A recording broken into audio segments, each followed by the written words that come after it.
ये शेयर कीजिए। तो देवी और सज्जनों, शुरुआत करते हैं हिमाचल की बात की। हमारा मॉर्निंग बुलेटिन मुकुलदेव रक्षपति। तो पहली खबर जो हमारे बीच में है वो हमारे बीच में है एक और डिनोटिफिकेशन की, एक और यहां पर कार्यालय बंद होने की। हिमाचल प्रदेश की बात करें तो करीब करीब जैसे जब से सरकार में कांग्रेस पार्टी आई है तब से उन्होंने यहां पर काफी कार्यालय बंद किए, करीब 900 के आसपास कार्यालय बंद किए। तर्क यह दिया गया कि पिछली सरकार ने पिछले अपने आखिरी 6 महीने 1 साल में यहां पर बेफजूल में और खर्चे को देखे बिना यहां पर जो कार्यालय खोल दिए थे और उन्हीं कार्यालयों को यहां पर डिनोटिफाई किया गया है। बहरहाल जब वो डिनोटिफाई हो गए वहां पर बहुत ज्यादा विरोध भी हुआ काफी ज्यादा जगह पर, और ऑब्वियसली ये राजनीतिक विरोध यहां पर अवश्य था। लेकिन उसी कड़ी में आज फिर से कुछ जुड़ रहा है, उसके बारे में भी आपको बता दें। तो मंडी में जो सेटलमेंट मंडल है उसे भी बंद कर दिया गया है। अब पूर्व सरकार ने ये मंडी में सेटलमेंट मंडल बनाया था, इसे बंद कर दिया गया है। और 3 जो हमारी तहसीलें हैं जिनको यहां पर अपग्रेड किया गया था उनका दर्जा वापस लेकर उनको फिर से सब तहसील या उप तहसील बना दिया गया है। आप लोगों को बता दें कि ये कौन कौन सी जगह है कि यहां पर हमारे बीच में मंडी सेटलमेंट मंडल को बंद कर दिया गया है। 3 तहसील जो जो जिसकी हम बात कर रहे हैं उनकी बात करें तो कांगड़ा और क्षमा चाहेंगे, जो सेटलमेंट मंडल बंद होने के चलते अब कांगड़ा और शिमला सेटलमेंट मंडल का अधिकार क्षेत्र तत्काल प्रभाव से पहले के भांति यहां पर हो जाएगा। और उसी के साथ साथ यहां पर सरकार ने जिला लाहौल स्पीति की उदयपुर, बिलासपुर की भराड़ी और सोलन की किशनगढ़ तहसील का दर्जा वापस लेकर उसे उप तहसील कर दिया है। 3 तहसीलों को फिर से उप तहसील बना दिया गया है। ये है लाहौल स्पीति के उदयपुर, बिलासपुर की भराड़ी और सोलन की किशनगढ़। इनको तहसील बनाया गया था, फिर से ये उप तहसील बन चुकी है। उसी के साथ साथ जो हमारे बीच में सेटलमेंट मंडल की यदि हम बात करें तो यहां पर हमारे बीच में मंडी का सेटलमेंट मंडल बंद कर दिया गया है। कांगड़ा और शिमला का जो सेटलमेंट मंडल है वो दोबारा वैसा हो गया जैसे वो पहले था। तो ये एक बड़ी खबर है हमारे बीच में। तो यहां पर आप लोग क्या सोचते हैं, क्या जो हमारे बीच में यहां पर खासकर जो डिनोटिफाई करने वाली जो जितनी भी चीजें हुई हैं उसके बारे में आप क्या सोचते हैं, उसके बारे में अपने कमेंट्स के माध्यम से अवश्य बताएं। और जितना ज्यादा हो सके इस वीडियो को जरूर स्ट्रीम कीजिए, शेयर कीजिए और लाइक का बटन अवश्य दबाएं। बहुत ज्यादा जगह शेयर नहीं कर सकते, 2-3 बड़े ग्रुप में शेयर कर दीजिए और लाइक का बटन लगातार दबाएं। लाइक का बटन दबाने के साथ साथ कमेंट के माध्यम से अपने विचार अवश्य रखा करिए। मैं हमेशा कहता हूं, आज भी कहूंगा। और 3 तहसीलें फिर से उप तहसील बन गई है। मंडी का जो सेटलमेंट मंडल था वो वापस बन चुका है, वैसा ही के वैसा ही जैसे वो पहले था। यानी कि अब जो एक बार फिर से शिमला और कांगड़ा में जो सेटलमेंट मंडल है उन्हीं पर सारा दारोमदार होगा और इसी के साथ आगे बढ़ा जाएगा। बहरहाल इसके बाद हम आप लोगों के बीच में बात करें तो हमारे बीच में अगली खबर जो है वो हिमाचल प्रदेश में पाकिस्तान के नोट मिलने से जुड़ी हुई है। आप सभी लोग जो यहां पर जुड़े हैं स्ट्रीम को जरूर शेयर कीजिए और लाइक का बटन अवश्य दबाएं। स्ट्रीम को शेयर करके 2-3 बड़े ग्रुप में शेयर कर दीजिए। ये महत्वपूर्ण खबरें रहती है, सुबह के समय तो ज्यादा ही महत्वपूर्ण होती है। यहां पर आपको बता दें, ननखड़ी के टिकरी गांव में खेत में गुब्बारे से पाकिस्तान के नोट मिले हैं। पुलिस जांच में इसकी जुटी हुई है। यहां पर जो एक व्यक्ति जो थे जिनका नाम ओम प्रकाश है, वो माता पिता के साथ खेत में बैठकर खाना खा रहे थे तो एक फटे हुए छोटे गुब्बारे से 10 रुपए का पाकिस्तानी करेंसी यहां पर उनको दिखी। इसके बारे में ज्यादा डिटेल अभी तक यही है कि भाई यह नोट कब्जे में पुलिस ने ले लिया है। पुलिस को जब ये सूचना दी गई और उसके बाद ये ननखड़ी जो वहां पे पुलिस वाले हैं उन्होंने अपने कब्जे में यह नोट लेकर इसकी छानबीन शुरू कर दिया है। स्थानीय निवासी जो है ओम प्रकाश, उन्होंने बताया था कि बस वो खाना खा रहे थे, एक फटे हुए गुब्बारे में 10 रुपए का पाकिस्तान करेंसी का नोट देखा। इसकी सूचना उन्होंने उप प्रधान को दी और डीएसपी रामपुर चंद्रशेखर ने बताया कि पुलिस इस मामले की छानबीन यहां पर कर रही है। अब एक बड़ी अजीब सी बात है कि बहुत दूर तक ये नोट पहुंच गया, अगर किसी ने खेल खेल में पाकिस्तान से चलाया भी।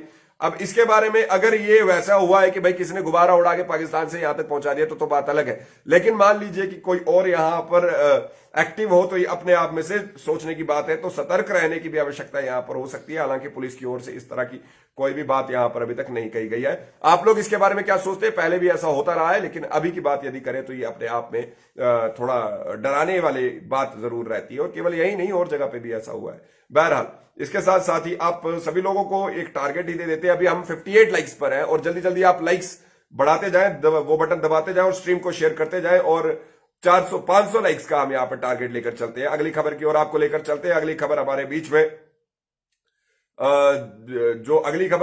में है वो आप लोगों को बताए। अगली खबर हमारे बीच में है हिमाचल प्रदेश विश्वविद्यालय से।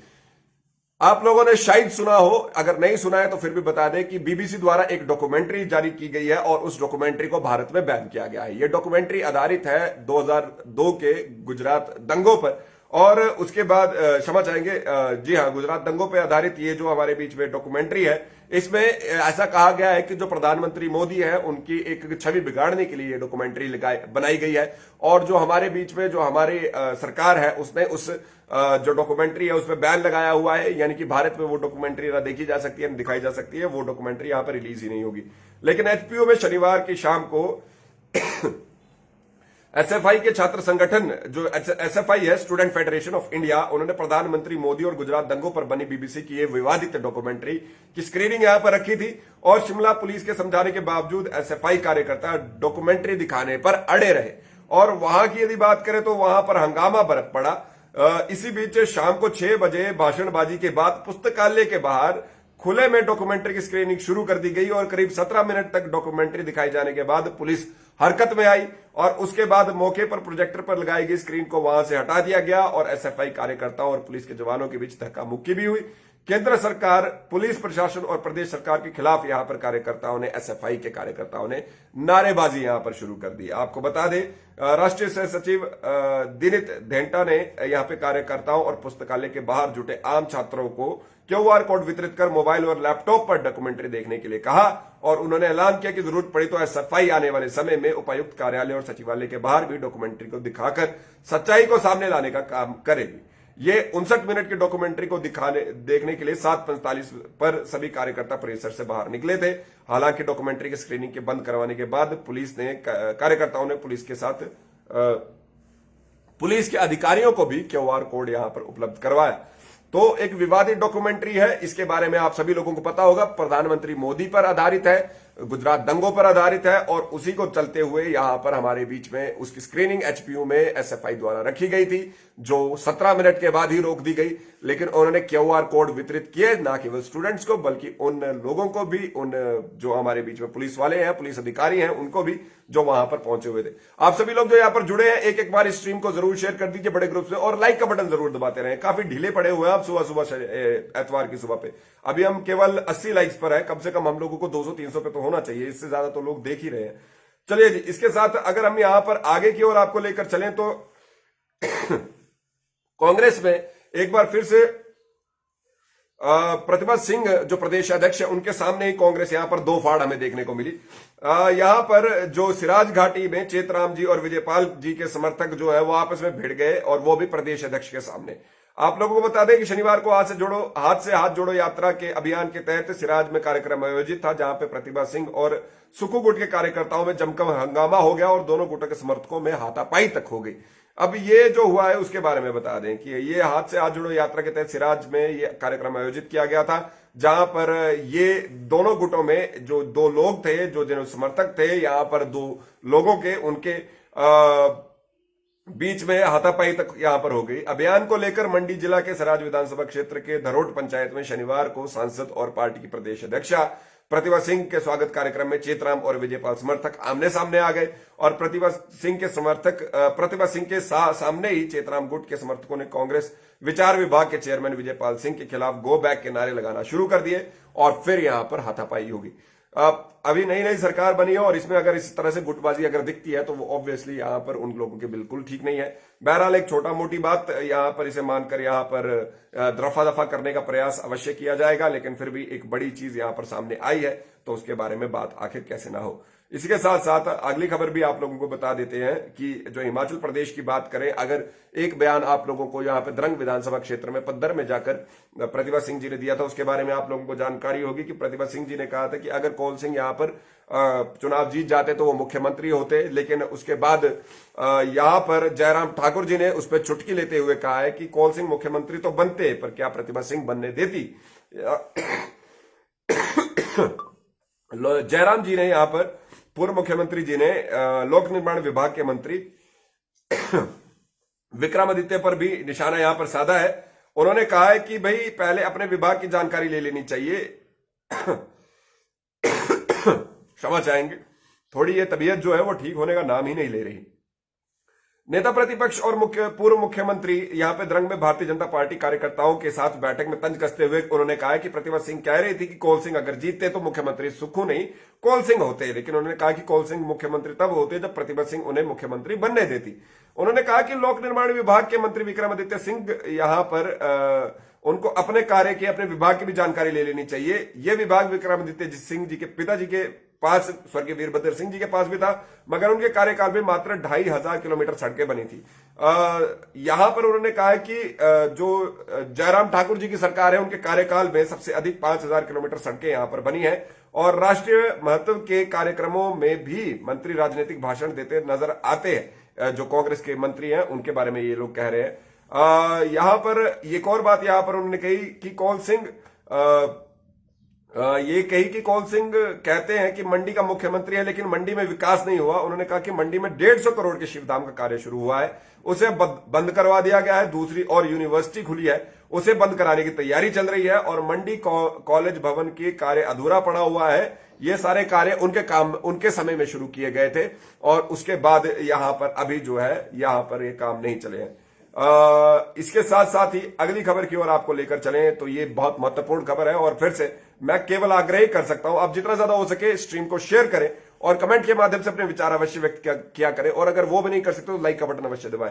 खबर है एचपीएसएससी की। एचपीएसएससी में जो पूर्व सचिव है डॉक्टर जितेंद्र कंवर और उनके चालक जयचंद, उनसे पूछताछ की जा रही है। यहां पर एसआईटी और विजिलेंस ने उनके साथ पूछताछ की और पूछताछ करने का कारण भी आप लोगों को बता देते हैं। क्या हुआ कि विजिलेंस ने 16 जनवरी को पूर्व सचिव के आवास से करीब 400 विभिन्न पोस्ट कोड के भर्ती परीक्षाओं के पुराने प्रश्न पत्र बरामद किए गए थे। नियमों के तहत कोई भी अधिकारी सरकारी रिकॉर्ड को कार्यालय से अपने घर नहीं ले जा सकता और अब जब सरकारी आवास में ये प्रश्न पत्र बरामद हुए हैं तो जांच एजेंसियां हर पहलू को ध्यान में रखकर जांच के आगे बढ़ा रही है। शनिवार को पेपर लीक मामले में गिरफ्तार दलाल संजीव कुमार और उसके भाई शशिपाल को जमानत पर जिला सत्र न्यायालय में जमानत के लिए जिला सत्र न्यायालय में यहां पर सुनवाई की गई। अब इसमें जो संजीव कुमार की जमानत अर्जी रद्द कर दी गई और यहां पर शशिपाल को जो है सशस्त्र जमानत पर रिहा किया गया और उसी के साथ साथ मुख्य आरोपी उमा आजाद और दोनों बेटे निखिल आजाद और नितिन आजाद को जमानत अर्जी पर सोमवार को हमारे बीच में यानी कल हमारे बीच में सुनवाई यहां पर की जाएगी। तो एक बड़ा प्रश्न यहां पर है। इसी के साथ साथ भर्ती ये परीक्षा जो पत्र लीक हुआ है उसमें जो ये भर्ती मामला है, इससे अभी तक जो बच्चे हैं जिनकी यहाँ पर परीक्षाएं होनी भी थी उनका भी जरा अब दिल सहमा हुआ है क्योंकि काफी समय से उनकी जो परीक्षाएं हैं वो भी अब लंबित पड़ी हैं। अब कब शुरू होती हैं उसके बारे में तो खैर समय ही बताएगा। उसी के साथ साथ यहां पर मंत्री हर्षवर्धन जी ने कहा है कि आयुष विभाग में डॉक्टरों और फार्मासिस्टों के 200 पद भरे जाएंगे और उसी के साथ साथ उन्होंने कहा कि पंचकर्मा को जो यहां पर जिला स्तर के अस्पतालों में चल रहे पंचकर्मा को भी केरल की तर्ज पर अपग्रेड किया जाएगा। पंचकर्मा ट्रीटमेंट को टूरिज्म से यहां पर जोड़ा जाएगा। तो यानी 200 पद हमारे बीच में डॉक्टर और फार्मासिस्टों के आयुष विभाग में बनने वाले हैं, खुलने वाले हैं, जो एक अच्छी बात है और वो सभी के लिए बहुत बढ़िया रहेगा। आप इस स्ट्रीम को जरूर शेयर कीजिए और लाइक का बटन अवश्य दबाएं। यहां पर ममता जी कह रहे हैं आयुर्वेदिक फार्मासिस्ट के पोस्ट आगे का मैं पढ़ नहीं पा रहा हूं, उसके बारे में ही आपको बताया कि यहां पर आयुष विभाग के अंडर ही वो आते हैं। तो 200 के आसपास यहाँ पे फार्मासिस्ट और उसी के साथ साथ डॉक्टरों के पद यहाँ पे भरे जाने हैं और इसके बारे में मंत्री महोदय ने खुद ही कहा है। उसी के साथ साथ यहाँ पर मुख्यमंत्री महोदय ने ये कहा है कि सड़कों पर बेसहारा पशु नहीं भटकेंगे। 10 दिन में तो यहाँ पर कार्य योजना तैयार करने की यहाँ पर बात कही गई है। वहां पर मुख्यमंत्री सेवा संकल्प हेल्पलाइन 1100 के माध्यम से लोग बेसहारा पशुओं की संबंधित जानकारी और शिकायत भी कर सकते हैं और लोगों को शिकायत मिलने के बाद ये सूचना संबंधित खंड के वरिष्ठ पशु चिकित्सा अधिकारी और पशु चिकित्सा अधिकारी और फार्मासिस्ट से साझा की जाएगी। और यहाँ पर 10 दिन में एक योजना बनाई गई है जिसमें यह देखा जाए कि बेसहारा पशु जो है वो सड़कों पर ना रहें, उनकी देखभाल के लिए रात्रि आश्रय निर्मित करने और पर्याप्त संख्या में कर्मचारी तैनात करने के निर्देश यहाँ पर मुख्यमंत्री द्वारा दिए गए हैं। इसी के साथ साथ आप लोगों को ये बता दें कि मुख्यमंत्री के सुरक्षा अधिकारी का जिम्मा जो है हमारे बीच में डॉक्टर शिव कुमार एसपी शिव कुमार को दिया गया है। इससे पहले वो होमगार्ड बटालियन में थे और उससे पहले वो एसपी सोलन रहे हैं। एसपी सोलन क्षमा चाहिए एएसपी सोलन रहे हैं। एएसपी सोलन रहते हुए उन्होंने बहुत चर्चित एमबीयू मानव भारती यूनिवर्सिटी का फर्जी डिग्री केस मामले का यहाँ पर भांडाफोड़ किया था, उसको लीड किया था और उसके बाद उनको वहां से वहां क्यों भेज दिया गया वो तो केवल सरकार ही जानती है। चलिए इसके साथ अगर आप क्रिकेट देखना चाहते हैं तो 25 फरवरी को यहां पर खिलाड़ी पहुंचने वाले हैं धर्मशाला में। इंडिया ऑस्ट्रेलिया का मैच है 1 तारीख से, और उसके लिए जो मिनिमम टिकट का प्रबंध रखा गया है वो 250 से 300 रुपए तक शुरू हो सकता है, ऐसा माना गया है। और 250 से 300 रुपए से टिकट हमारे बीच में बिकना शुरू होगी।